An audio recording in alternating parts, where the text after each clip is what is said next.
오늘 오후 이 시간 하나님께서 우리에게 주신 영의 양식은 마태복음 3장 1절부터 3절까지 보도록 하겠습니다. 우리 한 목소리로 합독하도록 하겠습니다. 그때에 세례 요한이 이르러 유대 광야에서 전파하여 말하되 회개하라 천국이 가까이 왔느니라 하셨으니 그는 선지자 이사야를 통하여 말씀하신 자라 일렀으되 광야에 외치는 자의 소리가 있어 이르되 너희는 주의 길을 준비하라 그가 오실 길을 곧게 하라 하였느니라. 이 3절까지.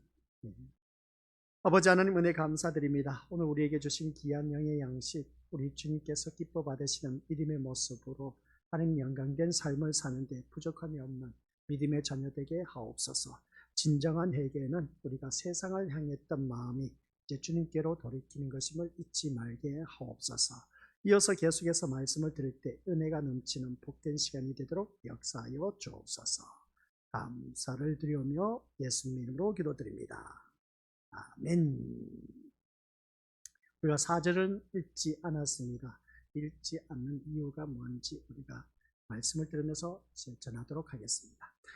오늘 말씀을 통해서 온전한 회개라고 했을 때의 그 회개는 내가 주님 앞에 뭔가 잘못을 해서 범죄를 해서 그래서 그것으로 인해서 세상 윤리 도덕 기준에 바라봤을 때 온전하지 못한 모습이 우리 주님 앞에 나와서 회개한 것이었다. 그런 것을 바라보게 되는데 이것은 또한 세상 사람들도 그렇게 할 수가 있다는 것입니다. 자기 신 앞에 가서. 그런데 우리는 그게 아니라 회개는 내가 세상을 향했던 내 마음이 이제 주님을 향한 그 마음으로 돌이킬 때 이게 진정한 회개다. 그러면 세상 모든 것 내가 윤리 도덕 기준으로 인해서 잘못한 것이 있다면 주님을 향한 마음이 있다면 누구든지 그런 회개는 자연스럽게 포함되어 있다는 말씀입니다. 그래서 우리는 온전한 회개는 다른 것이 아니라 참된 회개는 내 마음이 주님을 향한 것이다. 아셨죠? 그리하면 우리가 제대로 된 신앙생활을 할 수가 있다는 것을 기억하면서 이 점을 생각해 보면 세례 요한의 등장 역시 심상치가 않았다는 것을 보게 됩니다. 선지자인 세례 요한이 등장했다는 것은 선지자가 등장할 때마다 그때의 신앙적 상태는 아주 암흑식이었다라는 것이었죠. 그래서 이스라엘의 그 하나님과의 관계가 엉망이었음을 뜻하는 것을 알 수가 있습니다. 그래서 이스라엘 백성들에게 1절에서 말씀하는 것을 볼 때에 그 1절 말씀에 그때에 라는 말도 이런 의미로 생각해 봐야 된다는 겁니다. 3장 1절 말씀 그때에 라는 말이 어느 때인가라는 것을 우리가 알아야 된다는 것이죠. 문맥상으로 바라봤을 때 그때라는 말은 어떠한 시대적 배경인지 우리가 알 수가 없다라고 그렇게 표현할 수가 있을지 모르지만 이것은 시간적인 의미가 아니라 하나님과의 그 관계에서 무너질 대로 무너진 이스라엘 백성들의 영적 상태, 그때를 말하고 있습니다. 그러니까 하나님과 거리가 멀어질 뿐만 아니라 완전 하나님과의 관계에서 무너져서 땅바닥을 치고 있을 때 그때를 말하는 것. 그러니까 쉽게 표현하면 영적 암흑기라고 말할 수 있는 것이죠. 그래서 그때라는 말을 하고 있는 것을 볼 때에 즉 선지자가 등장할 수밖에 없을 정도로 엉망인 상태였다 하는 것을 보게 됩니다. 완전 밑바닥 친 그런 이스라엘 백성들의 영적 상태였다라는 것이죠. 그래서 이스라엘은 말라기 선지자 이후로 여기서 보시기 바랍니다. 구약에는 말라기 선지자로서 모든 말씀이 구약을 이제 막을 내렸습니다. 신약 시대에 또 새롭게 시작된 것을 볼 때 예수 그리스도의 계보라 하면서 시작됩니다. 그러면 구약 시대 말라기 때부터 신약 성경에 왔을 때 곧바로 이어지는 것이 아니라 텀이 있었습니다. 400년 동안 중간기라고 합니다. 중간기라고 하는데 이 중간기는 암흑기라고 말하는 것을 보게 된 것이죠. 이 암흑기 때는 어떠한 것이 있었냐라고 했을 때에 말 그대로 암흑기였습니다. 하나님의 말씀이 이 400년간 완전 끊겨져 버렸습니다. 말씀이 한 말씀도 없었습니다. 이게 바로 말라기 때부터 신약 성경 마태복음 이 사이입니다. 이 사이에 하나님의 말씀이 완전히 끊겨진 상태. 그래서 선지자의 등장은 아예 없었습니다. 이 400년 동안은. 근데 다른 시대 때는 있었지만은 이 400년 기간 동안 선지자가 활동했다는 내력이 하나도 없습니다. 그래서 하나님 말씀 또한 선포되지 않았던 것이죠.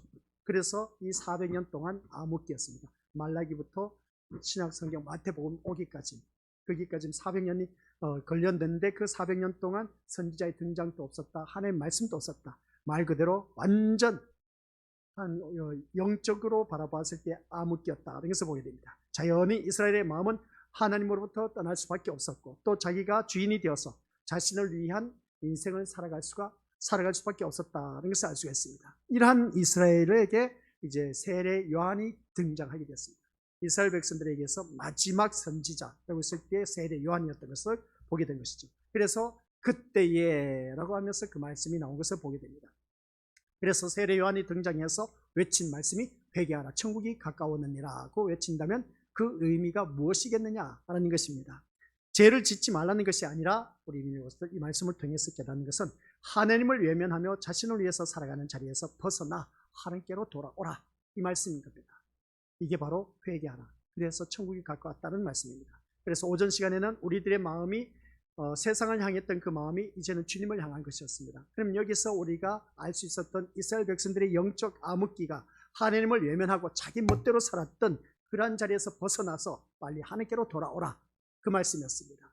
그러면 이 자리에 앉아 계신 우리 것들이 바로 이러한 모습이란 것이죠.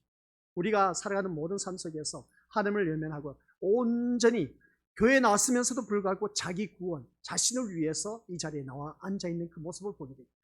이런 모습을 볼 때 우리가 기독교는 천박하다 그렇게 제가 표현하는 것을 알 수가 있습니다. 우리가 믿음 생활하면서 이 자신을 위해서 살아가는 자리에서 빨리 벗어나서 하나님께로 돌아오는 것이 무엇보다도 중요하다. 그래서 오늘 본문 말씀은 우리에게도 같은 의미로 들려져야 한다는 것을 알 수가 있습니다. 그래서 하나님께서 세례 요한을 세우셨다는 것이죠. 세례 요한을 세우셨는데 4절 한번 보시기 바랍니다. 세례 요한을 세우신 그 모습 속에서 4절 시작. 이 요한은 낙타털 옷을 입고 허리에 가죽띠를 띠고 음식은 메뚜기와 석청이었더라. 아멘. 이 말씀을 보면 요한이 낙타털 옷을 입고 가죽띠를 띠고 메뚜기와 석청을 먹고 산 것은 요한이 어디에서 살았다? 광야에서 기거했다라는 말씀입니다. 도시가 아닌. 그래서 오늘 본문 말씀 보면 요한의 모습은 분명 도시에서 생활한 모습은 아니라는 것이죠. 광야에서 했다는 겁니다. 이처럼 요한은 광야에서 기거하면서 회개하라고 외쳤던 것을 알 수가 있다는 것이죠. 이 말씀을 보면 왜 그러면 예루살렘이란 그 도시가 아니고 광야에서 요한을 세워서 외치게 했을까? 이걸 우리가 한번 생각해 보자는 겁니다. 충분히 이스라엘 백성들이 운집해 있는 곳은 어디였다? 예루살렘 성전 주변이었습니다. 그 중심으로 많은 심령들이 모여 살았다는 것이죠. 그런데 이 요한이 외친 것을 보면 광야에서 외친 그 모습을 보게 됩니다. 광야에서 외친 그 모습 보면 도시가 아닌 사람이 운집해 있는 곳이 아닌 광야에서 외쳤다라는 것을 보게 됩니다. 그러면 여기서 우리가 성경 말씀을 읽다 보면은 이러한 것을 우리가 궁금하게 여겨야 됩니다. 궁금하게 여기면서 왜 그러면 사람이 많은 곳에서 외쳐야 되지 사람이 없는 광야에서 왜 외쳤느냐 이 말씀인 것이죠. 이걸 우리가 한번 생각해 보자는 겁니다. 신앙생활 그저 꼭 먹고 알먹기 식으로 하지 마시고 그래서 우리가 뭔가 계속해서 생각하면서 우리가 의식하면서 그래서 우리가 주님 앞에 나와야 된다. 아무런 생각도 없이 아무런 의식도 없이 나온 것은 이것은 예배에 헛된 예배에 불과하다. 그래서 예배 드리러 나오기 전에 이 주보가 있다면 주보에 나온 본문 말씀을 충분히 읽어보면서 우리가 의문점을 가져야 돼. 왜 이렇게 했을까? 라고 하면서 의문점을 가지면서 거기에 대해서 궁금증을 갖고 주님 앞에 나왔을 때 약속된 말씀으로 하나님께서 위로해 주신다. 우리 새벽 예배 때 말씀 다윗을 바라보며 온전한 예배가 무엇인지 우리가 살펴보았습니다. 그 온전한 예배는 다윗을 바라보니까 항상 주님을 향한 그 중심이 흐트러지지 않았다. 그래서 우리 마음 중심이 항상 주님을 향해야 된다. 다윗처럼. 그러면 중심이 하나님을 향해 있는 그러한 자들에게 하나님께서 어떤 은혜를 베풀어 주시느냐 하면 위로와 권능을 베풀어 주신다. 그래서 내가 세상 사람들로부터 위로받지 못했던 것 예배 시간을 통해서 하나님으로 인해서 우리가 위로를 받아 누릴 수가 있고 그 권능을 세워주시는데 우리 하나님께서 높은 자리에 위치에 세워주시고 존귀와 존경함의 대상으로 세워주신다라는 말씀입니다. 그러한 자가 되려면 우리는 이 자리에 나올 때 어떤 마음의 자세로 나와야 되냐 하나님의 약속하신 그 말씀에 우리가 바라보면서 나와야 된다. 그러한 자에게 하나님께서 그 온전한 예배가 이루어졌을 때 하나님께서 나를 존귀한 자리에 세워주신다는 것을 알 수가 있습니다. 그러면 오늘 이 자리에 나온 우리 믿음의 모습들 여기서 말씀하고자 하는 것은 제가 왜 이 말씀을 드리느냐라고 했을 때 세례 요한이 도시인 그 예루살렘 중심에서 말씀을 선포하고 외쳤으면 참 좋았을 텐데 회개하라 천국이 가까웠느니라 할 수가 있었는데 그의 옷 매무새를 바라보니까 낙타털 옷을 입었다. 허리에 가죽띠를 띄었다. 완전 자연인이에요. 그냥. 그리고 음식은 메뚜기와 석청을 먹었다. 하는 것을 보게 됩니다. 이런 모습 보면 그러면 요한이 광야에서 기거하면서 외친 것은 청렴 결백을 보여주기 위한 것이 아니란 것이죠. 그가 깨끗하고 청렴한 삶을 살았기 때문에 광야에서 외쳤다는 것이 아니라 예루살렘이 곧 애굽이라는 것을 선포한 것과 같다라는 것입니다. 그러니까 무슨 말씀이냐? 예루살렘이 곧 애굽과 같다는 것은 애굽이 어떠한 세상이다? 우리가 말했을 때 영적으로 세상을 말하고 있습니다. 세상에 푹 빠져 있고 세상의 모든 내 마음과 모든 것이 다 빼앗긴 그러한 상태, 그러한 상태에서 하나님을 예면하면서 살아가고 있는 모습을 보게 됩니다. 그래서 예전에 이스라엘이 모세의 인도를 따라서 애굽에서 나왔던 것처럼 예루살렘에서 온전히 여기서 보면 나와야 함을 외치는 것을 알 수가 있습니다. 하지만 그 옛날 이스라엘처럼 몸은 애굽에서 나왔지만 마음은 여전히 애굽에 있었던 이스라엘 백성들의 모습을 보게 됩니다. 그도 그럴 수밖에 없었던 이유가 뭐였겠습니까? 애굽에서 출애굽해서 광야 생활하다 보니까 과거에 애굽에 있었을 때 먹을 것이 참 많이 있었습니다. 수와 참외와 오이가 있었다 하면서 그때에 그것을 회상하며 그리고 또 고기도 먹었다 하면서 그렇게 회상한 그 모습 보게 됩니다. 몸은 나와 있었지만 마음은 어디에 가 있었다? 이스라엘 백성들은 애굽에 가 있었습니다. 그러면 이것을 영적으로 말한 것은 애굽은 어디를 말하냐? 세상을 말하는 것이죠. 세상에 우리 마음은 가 있다는 겁니다. 오늘 이 자리에 앉아 계신 우리 것은 애굽에서 나왔습니다. 애굽에서 나왔다는 것은 세상에서 분리되어서 이 자리에 나왔다는 것이죠. 그래서 주님 앞에 나온 오늘 우리들은 내 몸은 이 자리에 나와 앉아 있지만은 내 마음은 어디에 가 있다? 저 콩밭에 가 있어. 세상에 가 있어. 이 예배 빨리 끝났으면 좋겠다 하면서 어떻습니까? 이 예배 끝나면 뭘 해야지 하면서 그 생각으로 가득 차 있으면서 이 자리에 앉아 있는 그런 모습이 오늘 본문 속에서 몸은 이 주님 앞에 나왔지만 마음은 여전히 세상 것에 빼앗겨 있는 그런 상태. 이것이 진정한 어느 누구든지 우리 믿으면서도 기억하시길 바랍니다. 내 마음이 아직도 세상에 빼앗겨 있다면 이 자리에 온전한 예배를 드릴 수가 없는 것을 보게 됩니다. 그래서 오늘 마음이 온전히 애굽에서 나와야 한다라는 것이죠. 그러니까 이 세상에 우리가 마음이 빼앗겨서는 안 되고 어떻게 제가 매 시간마다 우리 믿음의 식구들에게 알려준 것, 늘 하는 말, 내가 세상 것 포기하고 이 자리에 주님 앞에 나와서 앉아 있다는 겁니다. 그러면 이 자리에 나 앉아 있다면 온전히 내 마음이 주님께만 향해 있자라는 그런 말씀입니다. 이게 진정한 우리가 출애굽한 그 심령 상태, 그러니까 세상으로부터 벗어난 심령 상태라고 말할 수 있습니다. 오늘 이 자리에 앉아 계신 우리들은 마음을 어디에 두고 계십니까? 내가 내 마음을 어디에 두고 계시냐는 것이죠. 그래서 오늘 이 자리에 앉아 계신 우리 것들 모두 다가 내 마음을 온전히 이 예배에 집중하면서 우리가 말씀을 들어야 되는데 세상을 향해 있다면 이게 뭔가 문제가 있다는 겁니다. 그래서 우리들의 마음은 어디에 두고 있느냐라고 했을 때 이 세상입니까? 아니면 예수 그리스도가 함께 하시는 영원한 세계입니까? 라고 우리 믿음의 것들에게 질문을 던지고 싶은 것을 보게 됩니다. 세상을 향해 있느냐 아니면 그리스도와 함께 하시는 그 영원한 세계를 바라보고 있느냐 라고 했을 때에 이 자리에 나온 우리들은 한결같이 주님을 향한 그런 세계에 있어야 된다라는 말씀입니다. 그런데 우리가 그렇게 하기가 쉽지는 않아요. 솔직히 말해서 말씀을 드릴 때는 맞죠, 하신 말씀이 틀린 것은 아니야, 틀린 것은 아닌데 근데 어쩜 내 마음이 계속해서 세상을 향해 있다는 것이죠. 그러다 보니까 이 예배가 온전한 예배를 드리지 못합니다. 온전한 예배를 드리지 못하다 보니까 내 마음이 온전히 예수님의 세계에 내 마음이 가 있다면 거기에 초점이 맞춰져서 온전히 예배를 드릴 수가 있는데 어느 한순간 나도 모르게 눈이 지그시 잠겨지네 졸기 시작합니다.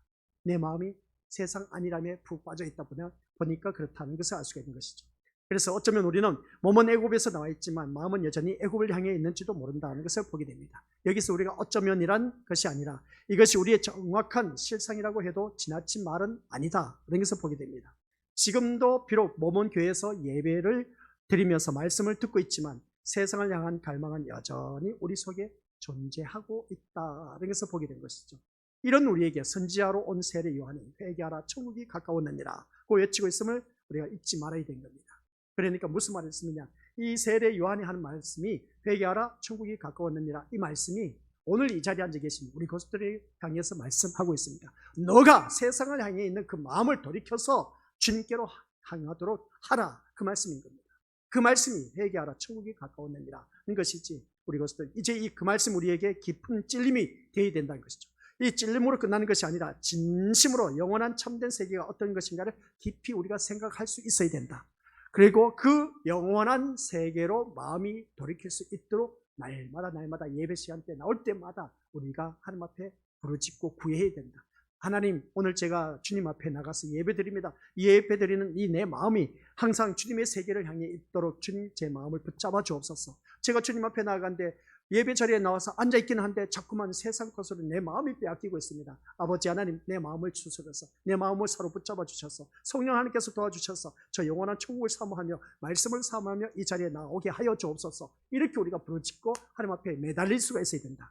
그게 우리 믿음의 모습들에게 해야 할 아주 기본적인 도리, 그게 바로 세례 요한이 외쳤던 회개하라 천국이 가까웠느니라 하는 그 말씀인 겁니다.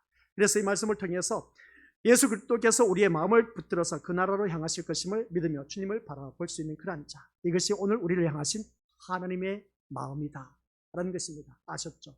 하나님의 마음이 뭐라고요? 주님을 바라보는 것입니다. 그것이 오늘 우리가 드려진 이 예배, 회개하라 천국이 가까웠느니라 는 말씀이죠. 그래서 3절을 보면 요한은 이사야 선지자의 말씀을 따라서 주의 길을 예배하고 그의 길을 평탄하게 하기 위해서 왔다라고 하는 것을 알 수가 있습니다. 그러면 주의 길을 예비하고 평탄케 한다는 말이 무슨 뜻일까? 라고 했을 때 이사야서 우리가 다들 말씀을 살펴봤습니다. 오전에도 읽어봤는데 같이 다시 한번 40장 3절에서 5절까지 시작. 외치는 자의 소리여 이르되 너희는 광야에서 여호와의 길을 예비하라. 사막에서 우리 하나님의 대로를 평탄하게 하라. 골짜기마다 도두어지며 산마다 언덕마다 낮아지며 고르지 아니한 곳이 평탄하게 되며 험한 곳이 평지가 될 것이요 여호와의 영광이 나타나고 모든 육체가 그것을 함께 보리라. 이는 여호와의 입이 말씀하셨느니라. 여호와의 뭐가? 입이 말씀하셨다. 여호와의 입이 말씀하셨는데 그 말씀이 평탄하게 한다. 그래서 우리 평탄한 길을 가기를 원하지 굴곡이 있고 울퉁불퉁한 그런 길을 가기를 누가 원하느냐 하는 것을 보게 된 겁니다. 그래서 여기서 우리가 숙제로 냈습니다. 우리 이 말씀 속에서 골짜기마다 도두어지고 산마다 언덕마다 낮아진다. 고르지 아니한 것이 평탄하게 된다. 이런 모습. 험한 것이 우리가 평지가 될 것이다. 이 말씀은 도대체 어떻게 하는 것이 평지가 되는 것인가? 라는 말씀이었습니다. 이 말씀 우리 믿음이 어떻게 생각합니까? 제가 어렸을 때 시골에 있을 때 부역을 나갑니다. 부역이 여기서는 어떻게 표현된지 모르겠지만 공동적으로 나가서 일거리가 있어서 마을 일을 하는 겁니다. 그런데 우리 시골길이 있다 보니까 찻길이 비가 오고 나면 도로가 움푹 파입니다. 그러면 그 도로에 움푹 파인 곳에 돌을 갖다 놓고 흙을 맺고 해서 평탄한 작업을 합니다. 그게 한 달에 아니면 2달 한 번씩 있고 또 비가 많이 온 날은 모든 동네 사람들이 다 나갑니다. 집집마다 한 사람씩 나와서 그 일을 하는 것이죠. 그 길을 평탄케 하는 작업을 합니다. 그래서 그 모두 동참하는 것을 보게 되는데 그게 바로 평탄한 길을 만드는 작업인 것이죠. 그러면 여기서 성경에서 말씀하고 있는 그 비유를 말하고 있습니다. 평탄케 한다라는 것은 도대체 무엇을 말하고 있을까? 우리가 도로에 나가서 이 도로 작업 평탄케 하는 것인가? 우리가 걷는 길에 걸림돌이 없도록 그냥 평탄하게 하는 작업일까? 그게 아니란 겁니다. 여기서 평탄케 하는 것이 뭐냐는 것이죠. 그래서 이 말씀에서 평탄케 한다는 말의 의미, 이 평탄케 한다는 말의 의미를 골짜기마다 도두어지고 산마다 작은 산마다 낮아지고 고르지 않은 것은 평탄하게 되고 험한 것이 평지가 된다라고 말하는 것을 보게 됩니다. 한마디로 말해서 이것은 시작. 낮은 곳은 도두어지고 높은 것은 낮아짐으로써 평평하게 된다라는 것입니다. 이게 바로 우리 믿음을 평탄하게 한다는 말의 의미입니다. 근데 이게 도대체 무슨 의미를 우리에게 던져주고 있느냐? 이것은 우리 것들 시작. 예수님이 가시는 길을 평평케 함으로써 어려움이 없는 편안한 길이 되게 한다는 뜻이 아닙니다. 예수님이 가시는 길을 평평하게 함으로써 어려움이 없이 편안하게 가는 길이 되게 하는 것이 아니란 것이죠. 이 말씀은 평탄케 하라는 것을 예수님이 걷는 그 길을 평탄케 한 작업에서 예수님이 걷는데 걸림돌이 없이 걸려서 넘어지는 일이 없도록 하기 위해서 평탄케 하는 작업이다라는 것이 아닌 겁니다. 이 말은 예수님이 가신 길이 어떤 것인가를 암시해주고 있다는 것입니다. 그러면 이 말씀 속에서 이 세상은 평탄한 길이 아니란 것이죠. 우리 것들 세상 우리가 길을 걷고 있지 않습니까? 세상 길이라는 것은 우리가 세상에서 살아가고 있습니다. 왜냐하면 세상에는 높은 곳이 있고 낮은 곳이 있습니다. 그래요, 안 그래요? 높은 자리에 있는 사람이 있는가 보면 저 밑바닥 생활하는 사람이 있습니다. 세상에는 높고 낮음이 있습니다.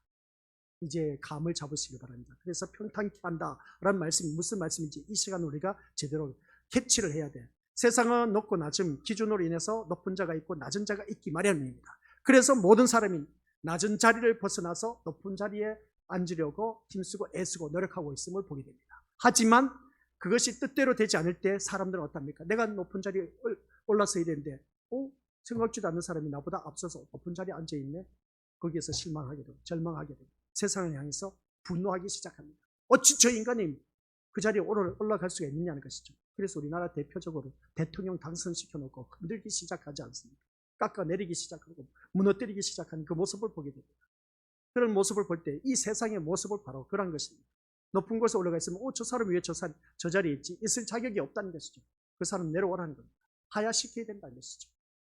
그런 그 모습을 볼 때, 그래서 우리는 내가 그 자리에 오르지 못했을 때 세상 기준을 바라볼 때 실망하고 좌절하고 그래서 세상을 향해서 분노하는 그런 모습을 보게 됩니다. 오늘 또한 이 자리에 앉아 계신 우리들 평탄케 하는 작업이 오늘 우리에게 있다는 겁니다. 그걸 우리가 오늘 말씀을 통해서 잘 들어야 됩니다. 그래서 하나님을 찾는 많은 사람도 세상의 기준에 매여서 세상에서 높은 자리를 기대하면서 오늘 이 자리에 나오게 된 것을 보게 됩니다. 이것이 하나님을 향한 대부분의 사람의 열망이기도 합니다. 그래서 예수님을 잘 믿으면 우리 자녀도 출세하고 모든 일들이 형통해지고 아픈 자도 없고 우한 질고 없이 참 행복하고 평탄하게 잔잔하게 살아갈 것이다 라는 그런 생각을 갖고 오늘 이 자리에 나와 앉아있는 우리 믿음의 것들, 이게 바로 천박한 기독교인이라고 말할 수가 있음을 보게 됩니다. 하지만 요한은 주님의 세계는 그런 높고 낮음이 있다 없다? 높고 낮음이 없습니다. 그래서 평탄케 하라는 것이죠. 예루살렘에서는 높고 낮음이 있습니다. 그래서 세례 요한이 외친 것이 예루살렘이 아닌, 예루살렘엔 높고 낮음이 있습니다. 근데 어떻습니까? 광야에서 외치는 그 모습 보게 된 겁니다. 그래서 광야에서는 높고 낮음이 없는 평평한 세계라는 것을 알 수가 있는 것인데, 그러면 이 말씀을 통해서 우리가 알 수 있는 것이 뭐냐면은 모두가 여기서 아주 중요한 말입니다. 높고 낮음이 없다는 것이 이 말씀인 겁니다. 같이 읽어보죠. 시작. 모두가 여기까지.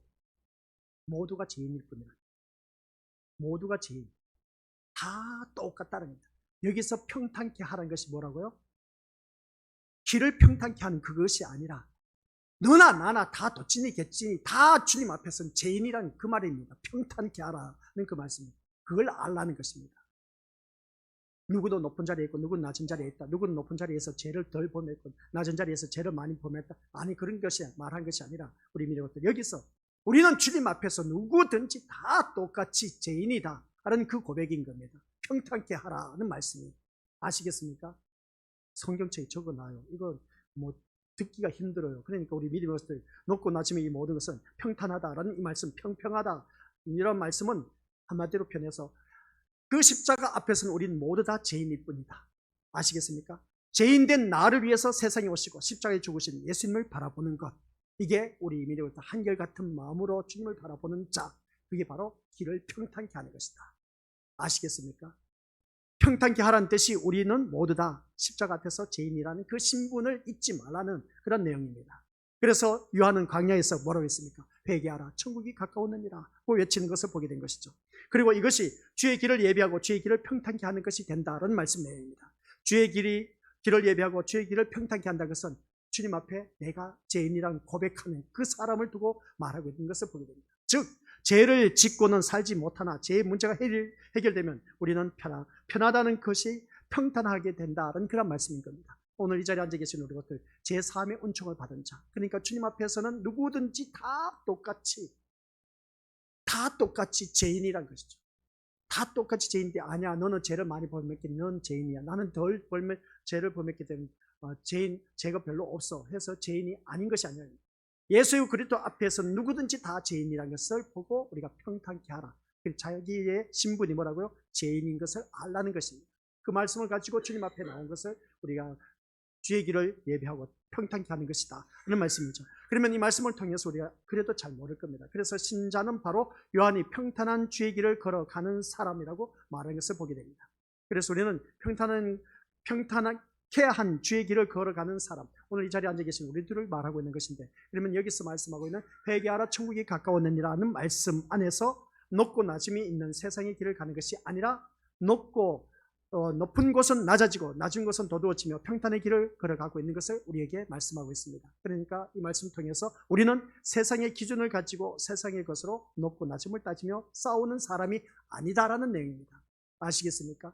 높고 낮음을 가지고 싸우는 것이 아닙니다. 제자들도 예수님을 따르면서 어떻습니까? 한 자리 하겠다는 요한이 그 어머니가 어떻습니까? 야고보의 어머니가 와서 한 자리 주의 우편엔 내 아들, 좌편엔 내 아들 세워달라. 그 소리를 듣는 것이 제자들 바라보니까 웃기는 소리를 하고 있네. 우리도 있다는 것입니다. 그래서 자리 다툼 때문에 옥신각신했던 그런 기사글을 바라보게 되지 않습니까? 우리 이런 말씀을 볼 때 우리 어느 누구든지 세상 기준을 가지고 세상의 것으로 높고 낮음을 따지며 싸우는 그런 자가 되어서는 안 된다. 그런 말씀입니다. 만약 우리에게 높고 낮음의 문제를 경쟁하고 싸우는 것이 있다면 그것이 바로 회개해야 할 분이라는 것이죠. 타인보다 내가 더 높은 위치에 있고 싶어하는 그런 마음이야말로 바로 평탄케 하신 주의 길에서 벗어난 악한 자의 마음이다 하는 것입니다. 그래서 교회에 나와서 난 너보다 나아 하면서 더 높은 마음을 갖고 있고 더 높은 위치에 앉으려고 하는 그런 마음 자체가 이미 그 심령 속에는 악한 마음을 품고 있다라는 것입니다. 교회에 나오면 다 똑같아요. 우리 것들 목사나 장로나 건사나 집사나 선생이나 누구든지 아이들이나 남녀노소 불문하고 다 똑같은 죄인이야. 죄인이기 때문에 목사는 말씀을 준비하고 선포하니까 거룩하신 분이에요. 우리는 거룩한 분이 아니겠습니까? 아니요. 우리는 다 하나님의 자녀들은 거룩한 하나님의 자녀입니다. 내가 거룩하니 너희도 거룩할지니라. 그래서 말씀을 들고 외치는 목사님만 신비롭게 그냥 신성시하고 존경하고 그런 것이 아니라 우리 교회 나온 모든 신령들이 다 함께 목사나 우리 믿음의 식구들이나 다 죄인이란 것이죠. 죄인인 신분에서 우리가 뭘 더 이상 바랄 것이 뭐가 있겠냐는 것이죠. 그래서 간혹 그렇게 말한 경우가 있으면 보게 됩니다. 고착시키는 그런 경우가 있죠. 목회자가 너 내 말 안 들으면 화가 미쳐 하면서 어떻습니까? 윽박지르면서 교인들을 못 살게 하는, 아예 내 말이면 완전 맹종시킬 정도로 그렇게 말하는 목회자가 들어 있는 것을 보게 되는데 헛된 그런 모습을 보게 됩니다. 그런 자 밑에서 신앙생활 한다는 자체가 참 안타까운 일을 벌린 것입니다. 그래서 우리 믿음의 식구들께서는 이 말씀을 통해서 교회 나오면 우리는 예수님 앞에 누구나 다 똑같은 사람 아셨죠? 죄가 많다 해서 그 사람이 죄인이고 죄가 적다 해서 죄인이 아니다라고 아니라 다 주님 앞에서는 죄인인 겁니다. 털어서 먼저 안 날 사람 어디 있겠냐는 것이죠. 다 죄인이라는 것이죠. 그래서 내가 너보다 낫다는 그 마음을 갖고 있는 자체가 악한 마음을 갖고 있는 사람을 기억하면서 오늘 이 자리에 앉아 계신 우리 것들 모두가 기억해야 할 것은 높고 낮아짐의 문제는 결국 마르고 시들 수밖에 없는 그 한계적인 몸을 가지고 영원하지 못한 세상을 살아가는 우리에게는 헛된 일이 아닐 수가 없다 하는 것을 보게 됩니다. 이 말씀이 이사야서 40장 3절부터 8절까지 말씀인 것을 보게 된 것이죠. 그래서 들에 핀 풀이 다 시들어져 갑니다. 이제 우리 가을 되니까 다 시들어지고 말라져 가고 잎이 떨어지고 있지 않습니까? 바로 그겁니다. 세상에 높고 낮으면 이 풀과 같이 다 시들어져서 없어질 것이다 그런 말씀입니다. 이사야에서 말씀한 것처럼. 그러면 이제 우리는 이러한 우리 마음을 두고 회개하면서 평탄한 주의 길을 바라봐야 된다. 평탄한 주의 길을 바라보는 우리들의 마음은 어떤 마음이어야 되느냐? 그게 중요한 겁니다. 그래서 움푹 파인 곳에 메꿔야 됩니다. 높이는 것을 낮춰야 됩니다. 이런 것을 우리가 해야 되는데 어떠한 것으로 낮추고 높여야 되느냐 하는 것을 보게 된 것이죠. 마지막 결론입니다. 같이 읽어보도록 하죠. 시작. 하나님께서 보여주시는 영원한 세계를 바라보면서 예수님의 십자가로 우리 마음에 채워짐으로써 평탄한 주의 길을 걸어갈 수 있기를 소원해야 합니다. 말씀의 결론입니다. 평탄한 길을 만들기 위해서는, 메꾸기 위해서는 우리들의 심령 속에 굴곡이 많이 있습니다. 움푹 파인 것이 많이 있습니다. 자신이 뭔가 잘났다고 해서 높은 것도 있습니다. 난 이 사람보다 나아 하면서 월등히 뛰어난 모습도 있습니다. 근데 그 사람과 비교했을 때 맞아. 너는 나보다 나아. 근데 나는 그보다 못해. 밑에 파인 그 모습을 보게 됩니다. 어느 순간 보니까 저 사람이 갖고 있지 않은 그 모습 속에서 나는 이 사람보다 더 좋은 것을 갖고 있어. 그러다 보니까 내가 높을 수가 있습니다. 그런 높은 곳에 있을 때 어떻습니까? 이 사람은 어떤 낮은 곳에 있어. 움푹 파인 자리에서. 그러다 보니까 업신여기는 경우가 있는 것을 보게 된 것이죠. 이러한 우리들의 마음이 움푹 파인 그런 곳에 높고 낮은 것을 채워줄 수 있는 것은 오직 한 가지밖에 없다. 그게 바로 뭐냐? 예수님의 십자가로 인한 그 십자가만 바라보는 것. 그 십자가 사건을 통해서 우리는 모두 다가 주님 앞에서는 죄인이란 신분을 갖고 늘 하나님 앞에 감사하면서 우리가 더 주님을 사모하며 주님만을 바라보고 주님만을 의지하는 그러한 자가 되었을 때에 이 말씀 다시 비춰주시기 바랍니다. 예수님의 십자가로 우리의 마음이 채워짐으로 말미암아 평탄한 주의 길을 걸어갈 수가 있다. 그래서 평탄한 길이 주어졌다 했을 때 우리가 쉽고 편안하게 갈 수 있는 길이 아니란 겁니다. 그 평탄한 길은 달리 편해서 우리 심령 속에 채워져야 할 부분이 있다는 겁니다. 아직도 내가 세상 것으로 인해서 어떻습니까? 욕망을 갖고 채우기 위해서 교회에 나온 사람은 이건 천박한 기독교인의 모습이고, 내 심령 속에 움푹 파여져 있고 아주 허전하고 공허한 심령, 이런 것에 우리가 푹 파여져 있는 것을 채워야 된다겠죠. 그 채우는 것이 뭐냐라고 했을 때 십자가의 은혜로 채워가야 된다. 예수 그리스도의 십자가의 은혜로 우리가 그 채워갈 때에 우리 믿음을 어느 누구로 만나고 평탄한 주의 길을 걷는 그러한 자임을 바라보게 된 겁니다.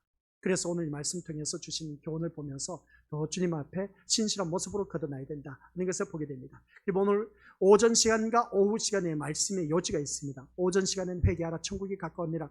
회개가 우리가 생각했던 그 회개 기준이 아니다 하는 것을 기억하시기 바랍니다. 그 회개는 뭐라고요? 내가 세상을 향했던 그 마음, 빼앗겼던 것들이 다 이제는 주님을 향한 것을 회개, 그리고 어떤 첩경을 평탄케 하라 했을 때에 그 길을 평탄할 때 움푹 파인 곳에 다른 것으로 메운 것처럼 우리들의 심령 상태입니다. 우리들의 심령 상태가 움푹 파인 것이 한두 가지가 아니야. 높은 것도 있고 낮은 것도 있는데 이 모든 것을 평탄 작업을 해야 돼. 평탄 작업을 하기 위해서는 우리들에게 필요한 것이 뭐냐? 라고 했을 때 십자가의 은혜. 그것만 있으면 우리 것들 주의 길, 평탄한 길을 걸어갈 수가 있다는 겁니다. 근데 우리 심령 속에 아직도 메꿔야 할 것이 너무나 많이 있어요. 근데 저 사람 바라보니까 미워 죽겠는데 저 사람 어떻게 사랑할 수 있겠냐는 거죠. 그게 바로 내 마음에 움푹 파인 상처 입은 그 모습을 보게 됩니다. 왜 저 사람이 미워 죽겠냐는 것이죠. 지가 잘났다는 겁니다. 그게 높은 것에 있는 것입니다. 높은 것은 낮아지고, 그리고 움푹 파인 것은 도두어지고 하는 것은, 그것은 우리들의 심령 상태를 말하고 있다는 것 아셨죠? 그래서 이 첩경, 굴곡이 많은 이 길을 어떻게 합니까? 평탄케 하는 것은, 그 모든 것, 뚫고 메꾸고 하는 그 모든 것은 오직 우리 심령 상태를 말하고 있다. 우리 심령 상태에 무엇으로 채워야 된다? 바로 예수 그리스도의 십자가의 은혜로 채워야 된다. 이렇게 말하니까 예수 그리스도의 십자가의 은혜가 내한테 도대체 뭐가 도움이 되겠냐는 겁니다. 하나님의 자녀의 모습입니다. 그래야 우리가 평탄한 길을 갈 수가 있고, 그 평탄한 길이 천국 가는 길이고, 천국 가는 길에 우리가 들어섰을 때 모두 다가 저 영원한 천국, 생명의 세계에 이룰 수가 있다는 사실. 그래서 오늘 이 말씀을 통해서 다른 거 다 잊어버리고 오후 이 시간에는, 오전 시간은 회개입니다. 주님을 향한 마음으로 가는 것이 회개인 것이고, 오후 이 시간에는 그 내 심령 상태를 어느 누구든지 이 말씀을 통해서 높고 낮음의 그 심령, 움푹 파인 그 심령 상태, 이것을 우리가 채울 수 있는 것은 오직 예수 그리스도의 십자가의 은혜밖에 없다. 그게 바로 나는 죄인이라는 것이죠. 너도 죄인, 나도 죄인, 다 똑같은 죄인. 그래서 똑같은 죄인이 하는 길 같이 십자가의 은혜로 채울 수밖에 없다. 그러면 우리는 누구든지 평탄한 길을 걸어갈 수가 있다 하는 걸 꼭 기억하면서 우리 믿음의 식구들 날마다 십자가의 은혜로 내 마음에 상처받은 것, 시험 든 것, 이 모든 것, 잘난 것, 예수 그리스도의 십자가의 은혜로 다 어떻게 해야 된다? 무화시켜야 된다. 깨끗하게 평탄한 길로 만들어야 된다. 그래서 그 진정한 예수 그리스도의 십자가의 은혜를 아는 사람만이 높고 낮음이 없습니다. 내가 너보다 내가 너보다 못한 게 뭐가 있어? 그런 마음을 가질 수가 없다는 것이죠. 다 똑같은 겁니다. 죄인이라는 것이죠. 그래서 우리는 다 죄라는 말 앞에는 다 평탄해, 똑같아. 그리고 또 움푹 파이고, 그리고 어떤 그것에 도둑거진 그 모든 것을 마음의 심령 상태를 메꿀 수 있고 평탄하게 할 수 있는 것은 뭐밖에 없다? 예수 그리스도의 십자가 은혜밖에 없다. 그 십자가의 은혜로 말미암아 우리는 하나님의 백성으로 거듭나게 된다. 내가 거룩하니 너희도 거룩할지니라. 이게 바로 주님이 하신 말씀, 세례 요한이 외쳤던 말씀, 이사야의 말씀 40장 3절부터 8절 말씀 인용한 말씀이 신약 성경에도 나와 있다는 3장 4절에 나와 있는 것을, 3장 3절에 나와 있는 것을 보게 됩니다. 이 말씀을 통해서 우리 믿음의 식구들 모두 다가 정말 내 심령 상태에 모두 다가 한결같이 다른 것, 예배 나올 때마다 아셨죠? 다른 것 채우려고 하지 마시고 오직 예수 그리스도의 십자가 은혜로만 채우시기 바랍니다. 그리하면 그 심령은 내 주 예수 모신 것이 거리나 하늘나라 진리라 할지니 진리가 너희를 자유케 한다. 그 자유함 속에서 마음껏 자유하며 멋지게 천국의 복된 삶을 누릴 수가 있다는 걸 꼭 명심하시기를 주님의 이름으로 간절히 축원드립니다. 아버지 하나님 감사드립니다. 오전 시간엔 회개, 내가 잘못해서 주님 앞에 회개하는 것은 세상 사람들도 할 수 있다는 것. 그러나 우리 기독교는 생명의 세계이기 때문에 다르다는 것입니다. 회개는 내가 세상을 향했던 그 마음을 돌이켜서 주님을 향한 것, 천국을 향한 것이 바로 회개라는 것을 잊지 말게 하옵소서.